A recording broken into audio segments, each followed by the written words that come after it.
Ciri-ciri motornya seperti apa, Pak? Roda 2, Pak. Rodanya 2. Ya motor semuanya rodanya 2, Pak. Nggak semua sih. Kecuali Bapak bawa motor yang rodanya 3 yang buat ngangkut gas sama galon air. Ciri-ciri spesifiknya seperti apa detailnya? Rodanya atau motornya? Motornya dong. Oh, warna hitam. Motornya warna hitam. Motor warna hitam. Terus? Di bagian kanan itu ada tulisannya, Pak. Ada tulisannya? Tulisannya apa? 125 cc. Bapak saya kehilangan, Bapak malah tertawa. Nggak, maksudnya Pak, semua motor juga ada tulisannya 125 cc. Loh, tapi yang nulis bukan saya loh itu. Loh, yang memang pabrik. Ciri-cirinya tuh harus yang membedakan antara motor Bapak dengan motor yang lain. Pecah pembuluh darah saya lama-lama nih. Samping kanan, samping kiri ada tulisannya. Samping kiri? Iya. Kiri. Apa tulisannya, Pak? 125 cc juga.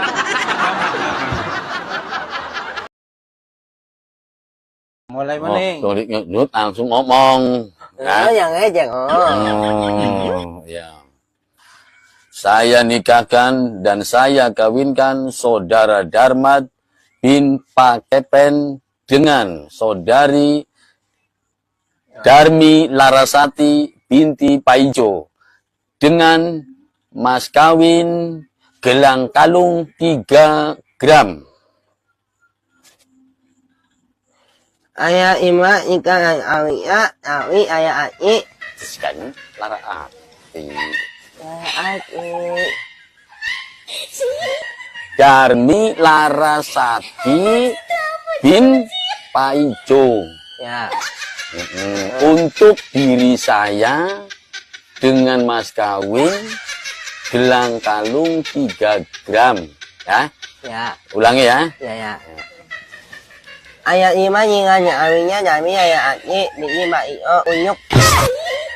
Bisa yang lebih apa pengen diomongin unyuk unyuk. Unyuk mah unyuk. Ya. Bisa yang kunyuk. Unyuk. Ulangi. Ya. Dibayar tunai. Ayah ima nyinganya awinya awi ayah aci biji io unyuk ayah dengan awit yang iong. Keyang. Bisa neng, uang mas kawin kok geyang umumnya kan seperangkat alat sholat, emas, gelang, kalung, aja gelang, aja geyang. Yang ayong, papa nguyu. Oh, ini sing jelas. Batu baterai, batu kodak, aduk pasir di bulak-balik, nyeri hati ku indung budak, diusir ditita balik, ngaduk pasir di